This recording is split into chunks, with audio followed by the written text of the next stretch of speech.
É hora de fazer aquele giro tradicional pelo Brasil para saber o que esperar hoje também nos próximos dias em todas as regiões do país. Por isso, a gente faz conexão com o doutor em meteorologia e coordenador de operações substituto do CEMADEM, o Giovanni Dolife. Giovanni, boa tarde, já chega aí cheio de mapas, de imagens ao vivo para gente. Uma boa tarde.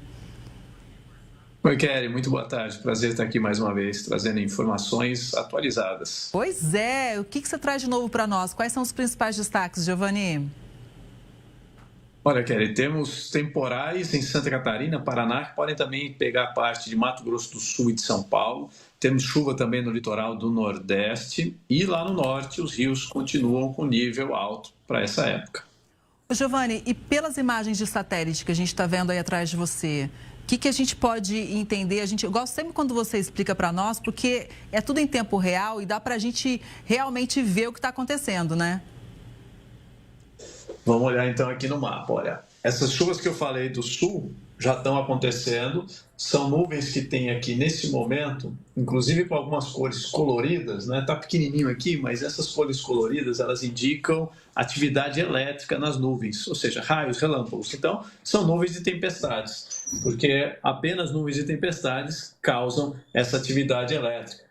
Tem até um nome interessante essas nuvens, que são as cumulonimbus, são as nuvens mais perigosas, são essas que causam as tempestades. Então, temos alguns pontos aqui no Paraná e ao longo das próximas horas, na próxima noite e madrugada, devem surgir novas tempestades nessa área aqui do oeste da região sul, noroeste do Rio Grande do Sul, centro-oeste de Santa Catarina, centro-oeste do Paraná. Algumas delas podem se propagar, pegar o sul de Mato Grosso do Sul e até partes de São Paulo. E aí amanhã ela vai organizar uma frente fria que vem pelo oceano, uma frente fria que é fraca, mas pode causar alguma pancada de chuva aqui no estado de São Paulo, até na capital paulista, no dia de amanhã.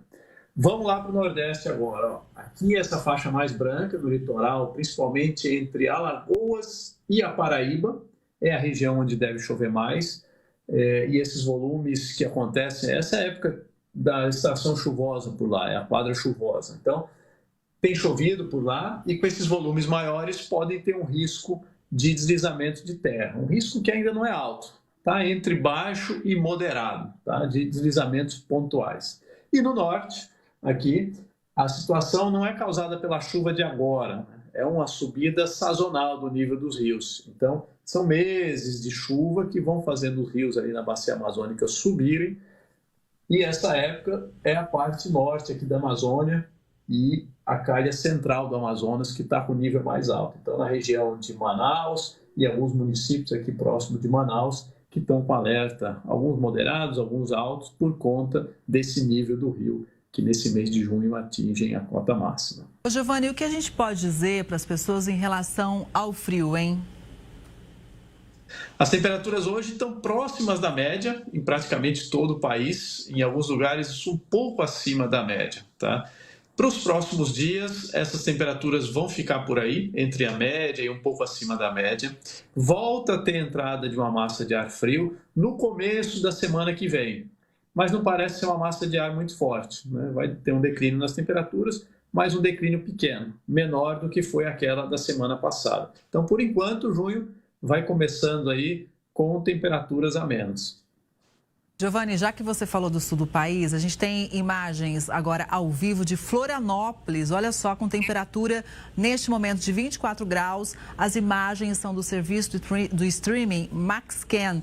Olha só como é que está o sol neste momento em Floripa. Tá bonito, né? A gente vê, inclusive, se eu não me engano, ali a ponte Hercílio Luz, né, que liga o continente à ilha, um céu bonito, azul, algumas poucas nuvens ali em cima, nuvens altas, aqueles cristais de gelo que a gente chama de cirros, né? E na imagem de satélite aqui atrás, a gente vê que ali em Floripa não tem nuvem, né? Essa aqui é tempo real também, a imagem de satélite que está de acordo com essa imagem que a gente está vendo aí. Não temos nuvens, as nuvens estão mais para o oeste. E essas nuvens cirros que a gente está vendo aí em Florianópolis, olha que interessante, Kelly, elas estão muito altas, a 10, 12 quilômetros de altura. Naquela altitude, os ventos são mais fortes. E essas nuvens, elas são formadas por tempestades. E os ventos fortes lá, em 10 quilômetros de altura, levam essas nuvens para bem longe, esses cristais de gelo de topo de tempestades, que são as tempestades que a gente estava falando, acontecendo lá no Paraná, no oeste de Santa Catarina, até ali entre a Argentina e o Paraguai. Ventos muito fortes naquela região, né, transportam os cristais de gelo do topo das tempestades e chegam essas nuvens cirros nessa imagem que a gente viu aí na câmera de Florianópolis. Interessante, né? Muito interessante e também legal a gente aprender sobre isso. Agora, de Floripa, a gente segue lá para a capital paulista. Vamos ver como que está São Paulo.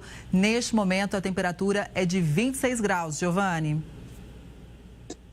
26 graus é até quente, né? Tá ali próximo, essa época 23, 24 é a média, né? Então tá um pouco acima da média a temperatura. Um dia agradável aí de final de outono, quase inverno, né? Mais 15 dias aí a gente está entrando no inverno. E um dia de tempo bom em São Paulo. Tempo seco, tempo típico desse mês de junho. Agora, amanhã, essas instabilidades que estão ali no sul podem causar alguma variação de nuvens, até uma pancada de chuva rápida na capital paulista.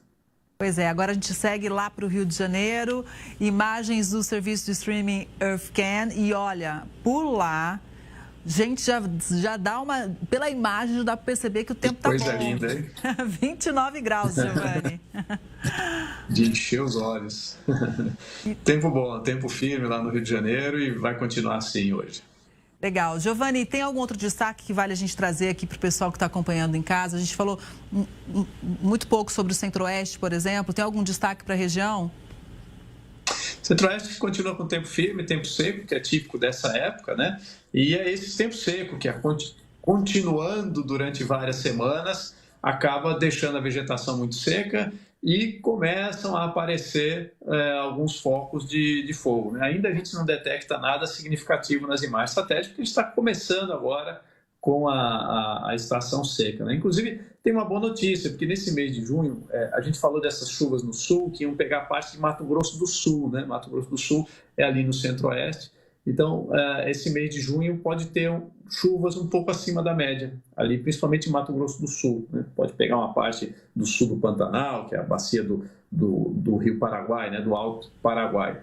Então, por enquanto, a estação seca seguindo normal, até um pouco mais úmido do que o normal, que é uma boa notícia para jogar o período mais seco e as queimadas mais para o final. E a vegetação não tão seca, a gente torce para que não tenha um número tão grande de focos de queimadas como a gente teve ano passado, que foi um ano bem acima da média. Nossa, o ano passado foi terrível, né? E a gente sabe da importância dessa água para o Pantanal, para a vida pantaneira. Muito obrigada, viu, Giovani, pelas informações. Sempre legal ter você com a gente. Uma boa tarde para você. Obrigado, Kelly. Boa tarde para você e para todos que estão acompanhando.